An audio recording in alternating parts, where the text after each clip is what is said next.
All right, so let's take a look at this example right here. Y squared over 4 minus x squared over 16 equals 1. Well, from the get-go, we can tell that our center is going to be the origin, 0, 0.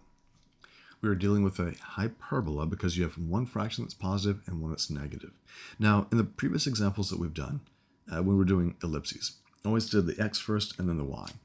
But here, the general rule of thumb is that we're going to put the positive fraction first, the negative one second. All right, so since y is positive, that means I'm expecting to have my hyperbola have my branches open one up and one down. All right, so we got the center. Let's start finding all the other information. So from here, that means my b value is 2, and my a value is 4. So let's find c. C squared is supposed to be the sum of these two guys. So a squared is 4, b squared is 16. So that means that c is equal to the square root of 20, which is 2 times the square root of 5. All right. It would not hurt us to go ahead and draw a picture, get a good sketch going here. All right, so let's see. We've got this. And we know that we're opening up vertically. So the y is going to be from the center. It's going to be up 2 and down 2. The x is going to be to the right, 1, 2, 3, 4, and to the left, 2, 3, 4. Now I'm not putting points there just yet. Because I'm opening up and down, I do know that I'll have my vertices here and here. And if I were to be really, really lazy, I would just draw like a quick little U shape here and down here and walk away. But let's draw the box. And that's what the A and the B give us. It gives us these dimensions for this little box. And the diagonals of this rectangle are your asymptotes. So one asymptote there, and another one right there. And then we can draw our picture, our hyperbola. So it's going to look something kind of like this.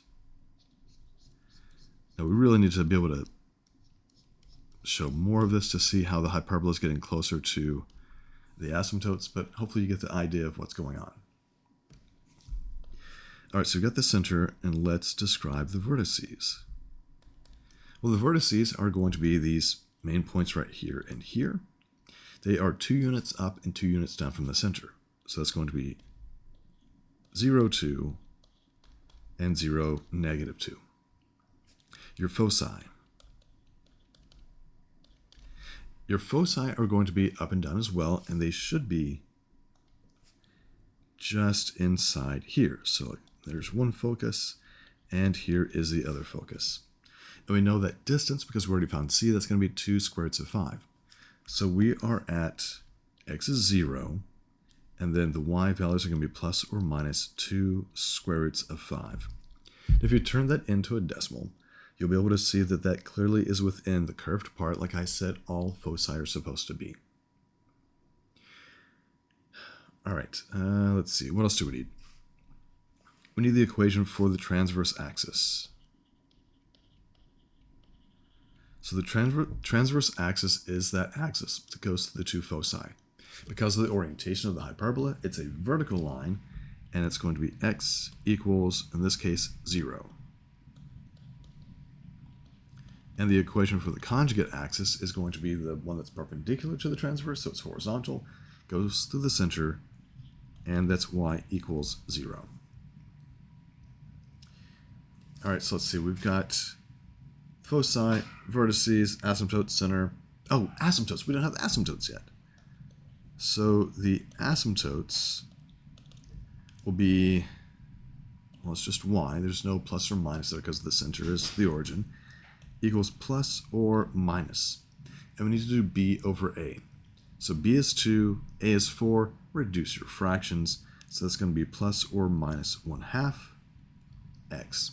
And you can even see that from the picture here because I'm going up 2 over 4. So up 2 over 4 reduces to 1/2. or you go down 2 over 4, so negative 1/2. So they're your asymptotes.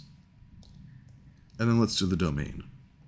So domain is left to right, so it's a set of all x's, in this case all real numbers. And then my range.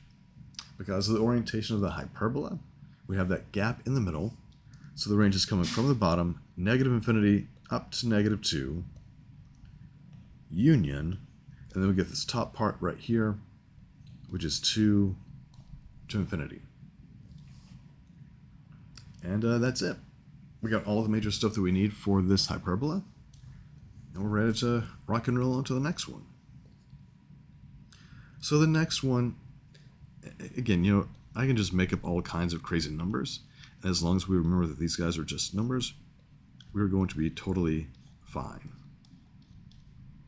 All right, so let's see what happens with, oh wait, denominator of 9 for both of these. Can that be? It sure can. Now, if both of these were positive and we were looking at something that could potentially be an ellipse, you couldn't have both of the denominators to be the same. Because if you did, it's really just a circle. All right, so we see here that the y fraction is positive, so we're going to be opening up in the y direction.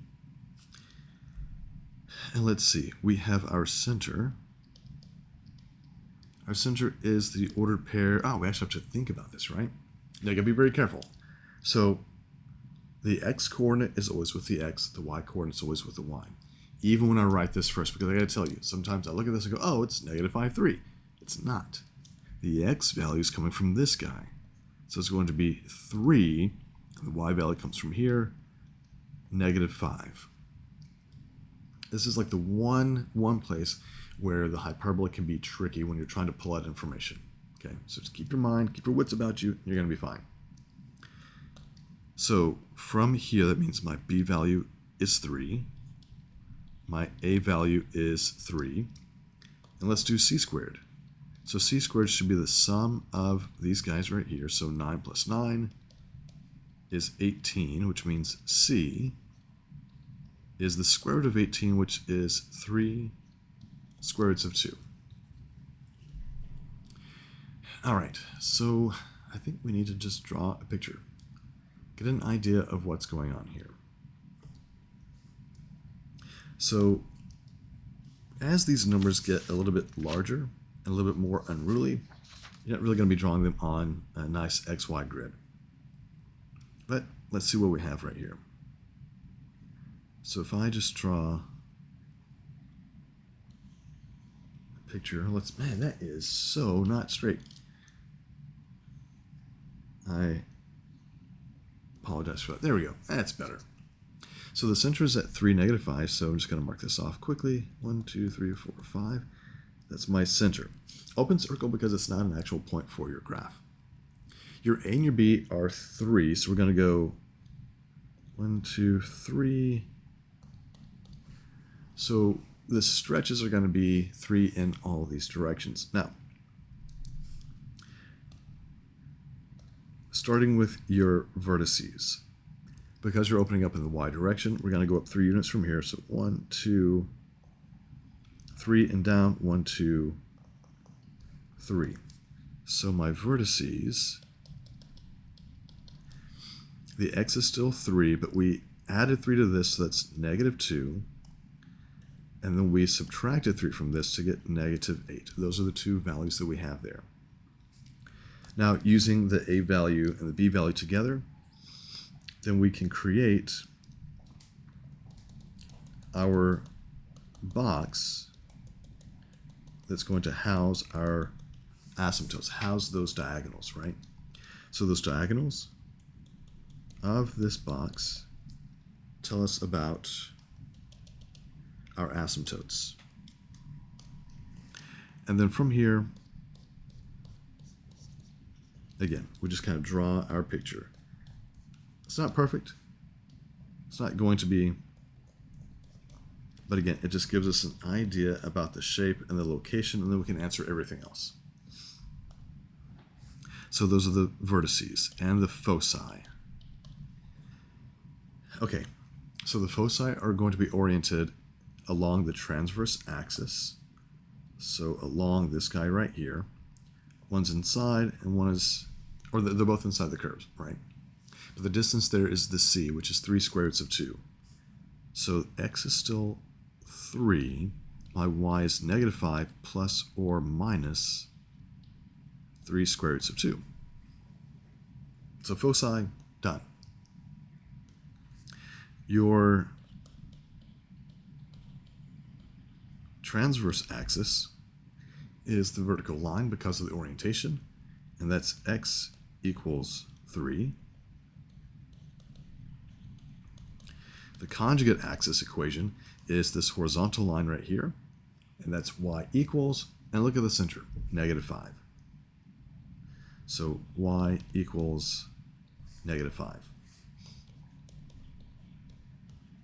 Now your asymptotes are going to be a little bit more than what we've seen in the past few problems.